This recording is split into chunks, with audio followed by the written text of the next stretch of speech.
Assalamualaikum warahmatullahi wabarakatuh. Saya Rubia Mesyarah, NIM 1914080040 dari Tadris IPA Fisika.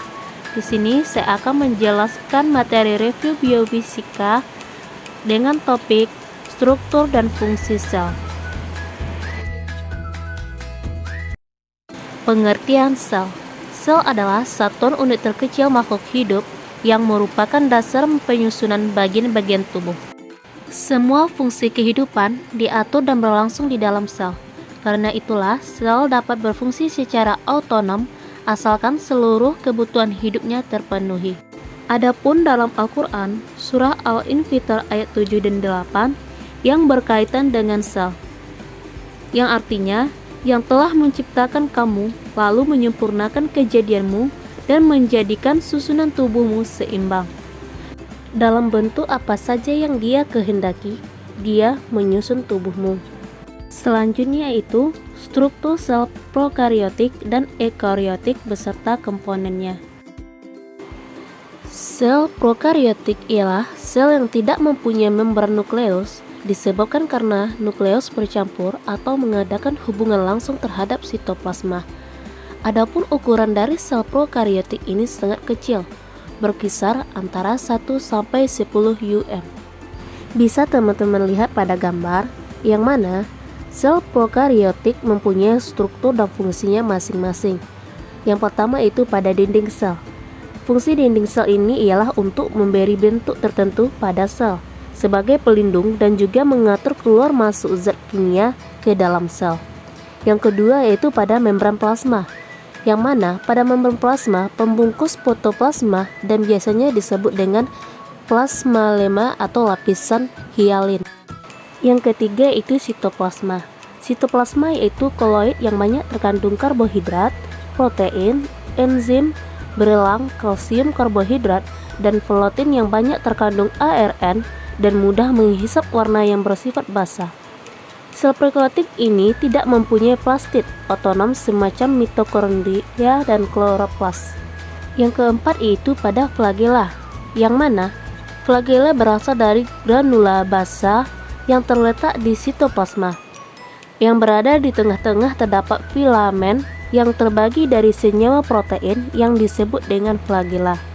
Sel eukariotik ialah sel dengan nukleus sejati. Sel ini dibungkus dengan membran nukleus, akibatnya isinya tidak akan tercampur dengan sitoplasma.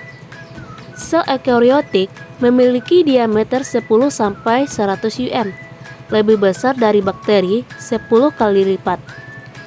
Adapun struktur dan fungsi-fungsi tiap komponen sel eukariotik, yang pertama adalah nukleus. Nukleus ialah organel paling menonjol di dalam sel. Organel ini dipisahkan dari sitoplasma yang disebabkan oleh pembungkus dua membran yaitu membran dalam dan membran luar. Yang kedua itu membran plasma. Ialah lapisan lipid ganda atau bilayer dengan struktur dua lapis yang bersifat selektif, permeabel, dan sangat tipis. Yang ketiga yaitu organel sel. Yang mana organel sel adalah salah satu susun yang spesifik dalam sel, di mana susun tersebut adalah benda-benda yang padat terdapat di sitoplasma sel yang bersifat hidup dan berperan istimewa. Adapun yang keempat itu membran dalam, yang mana pada membran dalam ini tempat berlangsungnya reaksi struktur sel terletak di bagian dalam sel.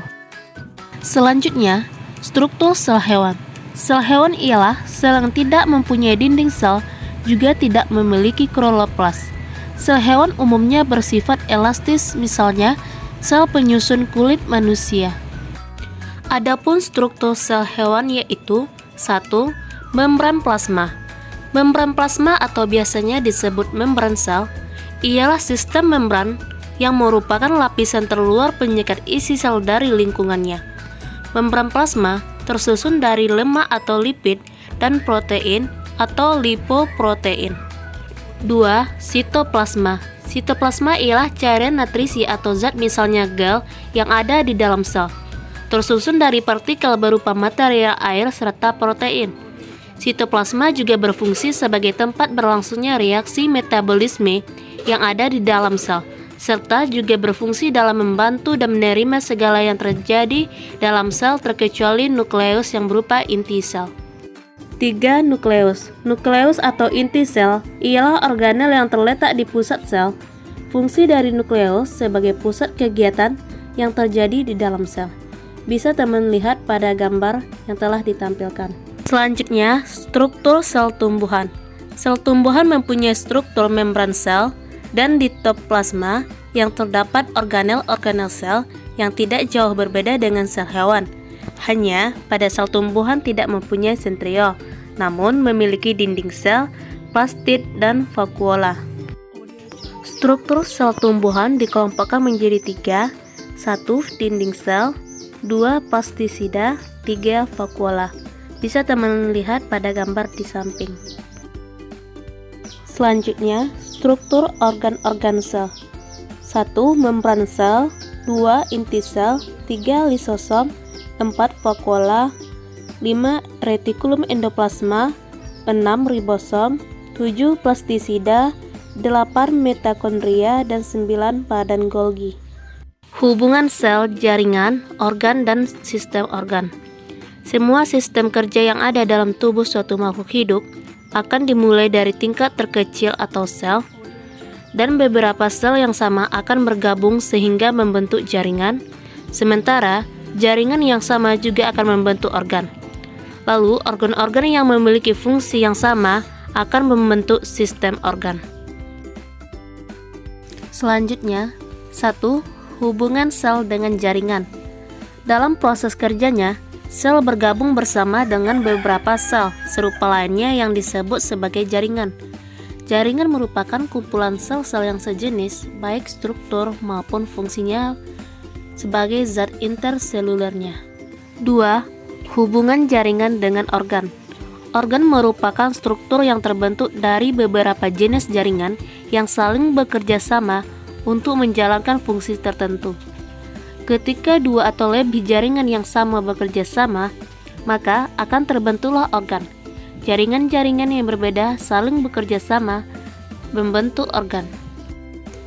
3. Hubungan organ dengan sistem organ.